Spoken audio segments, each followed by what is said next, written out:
మహబూబాబాద్ జిల్లా మరిపేట మండల కేంద్రంలోని ఆడిటోరియంలో ప్రజాపాలన ప్రగతి ప్రణాళిక 99 రోజుల మండల సభ కార్యక్రమం ఘనంగా నిర్వహించబడింది.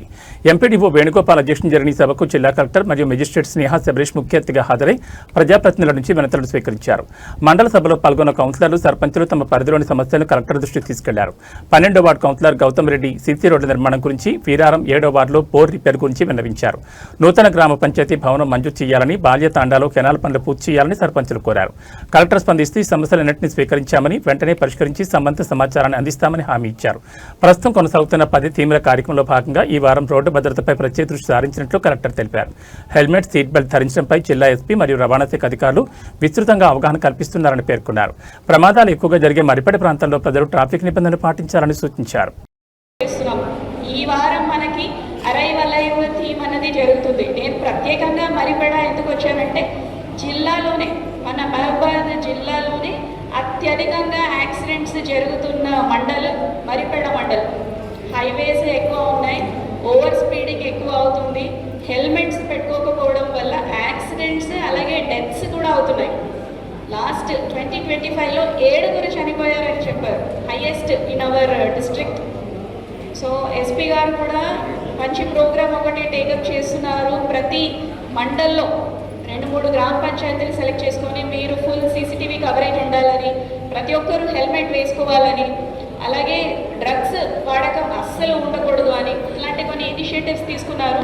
సర్పంచెస్, వార్డ్ మెంబర్స్, కౌన్సిలర్స్ మీ వంతుగా మీరు కూడా యాక్టివ్గా ముందుకు రావాలి, ఎడ్యుకేట్ చేయాలి. ఇంకా కొన్ని సమస్యలు ఉన్నాయి మనకి. ఇక్కడ జూనియర్ కాలేజ్ ఒకటి ఉంది అన్నారు. మనకి జిల్లా వ్యాప్తంగా చూసుకుంటే జూనియర్ కాలేజ్ ఫలితాలు అంత మంచిగా రాలేదు. సో మీరు as a sarpanch, as councillors and also other officers also I request, అసలు వాట్ ఈస్ హ్యాపెనింగ్, ఎందుకు మనకి పాస్ పర్సెంటేజ్ ఇంత తక్కువ ఉంది, అది కూడా ఒకసారి అనాలిసిస్ మీరు చేయాలి. సమస్యలు ఏదైనా ఉంటే నా దృష్టికి కూడా తీసుకురావాలని కోరుకుంటున్నాను. ఇరిగేషన్ సమస్య చాలా ఎక్కువగా ఉంది అని మీరు చెప్పారు. నేను ఇంకొక విషయం చెప్తాను, దీనికి ఇంకొక వైపు స్టోరీ కూడా మీరు ఆలోచించాలి. ఇప్పుడు ఒక 20 సంవత్సరాల ముందో 30 సంవత్సరాల ముందో మనం ఇంతలా వరి సాగు చేసేవాళ్ళం కాదు. ఇప్పుడు విపరీతంగా వరి సాగు చేస్తున్నాం మనం. ఇప్పటికీ చెప్తున్నాను, ఈ రబీ యాసంగి ఏదైతే ఉందో, ఇప్పుడు వరి మనము ప్రొక్యూర్మెంట్ స్టార్ట్ చేశాము అంటే అవి పెట్టుకోవడానికి మన దగ్గర స్టోరేజ్ స్పేస్ కూడా చాలా తక్కువగా ఉంది జిల్లా లెవెల్లో. సో మీరు ఒకసారి ఆలోచించాలి. మీరే స్వతహాగా చాలామంది రైతులు ఉంటే ఉంటారు. అట్లీస్ట్ సర్పంచెస్ మీరైనా ఫస్ట్ ఆదర్శంగా ముందుకు వచ్చి వరి కాకుండా ఫస్ట్ మీరు వేరే పంట వేయండి. మీరు వేసి మీ వార్డ్ మెంబర్స్తో వేయిస్తే నెక్స్ట్ మీ ఊర్లో ఉన్న ప్రజలు మారుతారు. ఇంతకుముందు మండల్ అగ్రికల్చర్ ఆఫీసర్ కూడా చాలా బాగా మాట్లాడారు. మీరు ఇలాగే ఫర్టిలైజర్స్, కెమికల్స్ వేసుకుంటూ పోతే మేబీ ఇంకొక 5-6 సంవత్సరాల్లో ఇంకేం పంటలు కూడా అక్కడ అసలు అది పండినా అవన్నీ వేస్టే అయిపోతాయి. నేను ఇంతకుముందు గ్రామ సభలో కూడా చెప్పాను, మళ్ళీ చెప్తున్నాను, నా పర్సనల్ ఎక్స్పీరియన్స్ ద్వారా చెప్తున్నాను. ఇప్పుడున్న పిల్లలు ఎవరైతే ఉన్నారో, చిన్న పిల్లలు, వాళ్ళని ఎవరినైనా మీరు కంట్రోల్ చేయగలరా? ఎందుకు చేయలేకపోతున్నారు అంటే, మేము చిన్నపిల్లలు ఉన్నప్పుడు లేకపోతే 10 సంవత్సరాల ముందో మా పేరెంట్స్ హ్యాపీగా అందరినీ మెయింటైన్ చేసేవాళ్ళు. ఇప్పుడు ఎవరిని చేయలేకపోతున్నారు పిల్లల్ని. చాలా హైపర్ యాక్టివ్ అయిపోతున్నారు పిల్లలు. ఎందుకు అవుతున్నారు అంత హైపర్ యాక్టివ్గా పిల్లలు? మీరు ఆలోచించాలి. ఏం తింటున్నారు పిల్లలు, ఆ తినే ఆహారంలో ఏముంది అసలు అని. విపరీతమైన ఫర్టిలైజర్స్, కెమికల్ ఫర్టిలైజర్స్ వాడుతున్నాం మనం. అంత అవసరం లేదు. ప్రతి ఒక్కరికి ఒక సామాజిక బాధ్యత ఉంటుంది, ఒక రైతుకు కూడా సామాజిక బాధ్యత ఉంటుంది. మీ వంతుగా మీరు కూడా డెఫినెట్లీ కొద్దిగా దిగుబడి మనకి తగ్గుతుంది, కానీ అది ఒక్కటే కారణం కాకూడదు కెమికల్ ఫర్టిలైజర్స్ వాడడానికి. నెక్స్ట్ మీరేం చేస్తున్నారు సమాజం కోసం అన్నది కూడా మీరు ఆలోచించాలి. సేంద్రియ ఎరువుల వైపు మీరు కన్వర్ట్ అవ్వాలి. మై రిక్వెస్ట్ ఈజ్ సర్పంచెస్, ఇప్పుడు ఎలాగైతే ఎస్పీ గారు ఇట్లాంటి ఒక రెజల్యూషన్ తీసుకున్నారో, మీరు కూడా సొంతంగా మీరు కూడా ఒక రెజల్యూషన్ తీసుకోండి. నా ఊరిలో నేను కనీసం ఒక 10 మంది సేంద్రియ రైతులను నేను తయారు చేస్తాను అని. అట్లాంటిది ఒక రెజల్యూషన్ ఒక్కొక్క సర్పంచ్ మీరు తీసుకోవాలి. ఆర్గానిక్ ఫార్మింగ్ వైపు మనము ముందుకు వెళ్ళాల్సిన బాధ్యత ఎంతైనా ఉంది. అలాగే మనకి నెక్స్ట్ రాబోయే థీమ్స్లో కూడా వచ్చే యాక్టివిటీస్ ఏంటి అంటే, నో టు డ్రగ్స్. జిల్లాలో కొద్ది వరకు మన మనకి డ్రగ్స్ గాంజా కానీ గంజాయి కానీ అది వినియోగం కొంతవరకు ఉంది అని తెలుస్తుంది. ఇది ఎస్పెషల్లీ అన్ఎంప్లాయిడ్ యూత్ ఎక్కడైతే ఉంటారో అక్కడ ఇంకా ఎక్కువగా ఉంది అని తెలుస్తుంది.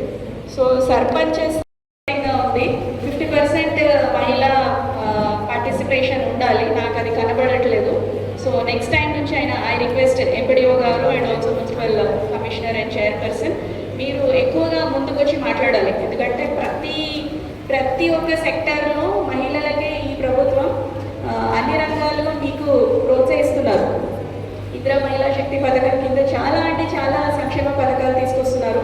సర్పంచెస్ అలాగే పంచాయత్ సెక్రటరీస్ ఎవరైనా ఉమెన్ ఉన్నారని కూడా I'm not seeing any of you here. At the same time ఒక్కొక్క గ్రామ సభ కానీ 1.5 month అయింది నేను వచ్చి. సో అసలు అంటే జిల్లాలో ఏముంది, ప్రాబ్లమ్స్ ఏంటి, రియాలిటీస్ ఏంటి, మీకున్న రిక్వైర్మెంట్స్ ఏంటి తెలుసుకోవడానికి మాత్రమే నేను ఇక్కడ 1 గంట 2 గంటలు 3 గంటలైనా కూర్చోడానికి నేను సిద్ధంగా ఉన్నాను. మీరు మాట్లాడితేనే నాకు తెలుసుకునే ఛాన్స్ అయినా వస్తుంది అన్నది తెలుసుకున్నాను. లాస్ట్ 2-3 days నుంచి రెగ్యులర్గా డ్రింకింగ్ వాటర్ గురించి రివ్యూ చేస్తున్నాము.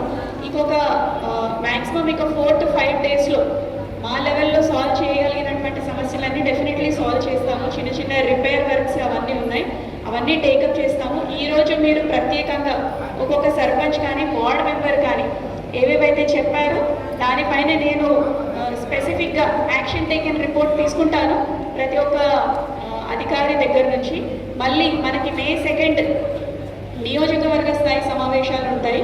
అప్పటికి మీరు మీ గ్రామ సభల్లో అలాగే ఈరోజు చెప్పిన సమస్యల్లో మేము ఎన్ని సాల్వ్ చేయగలిగాం, సాల్వ్ అంటే ప్రతి ఒక్కటి ఇమీడియట్లీ 100% అవ్వాల్సిన అవసరం లేదు, అట్లీస్ట్ ఎన్ని మొదలు పెట్టాము మేము పరిష్కారం వైపు అన్నది కూడా మీకు ఒక నివేదిక ఇస్తాము కాన్స్టిట్యున్సీ స్థాయి సమావేశాలు. లేకపోతే May 22కి జిల్లా స్థాయి సమావేశాలు ఉంటాయి, అక్కడైనా కానీ కూడా ఖచ్చితంగా నా వంతు బాధ్యతగా ఇది నేను తీసుకుంటాను. మొత్తం జిల్లా వ్యాప్తంగా ఏం చెప్పారో దానికి మేము ఏం చేశాము, ఏం ముందడుగు వేసాము అన్నది ఒక రిపోర్ట్ మాత్రం మేము ఖచ్చితంగా ఇస్తాము.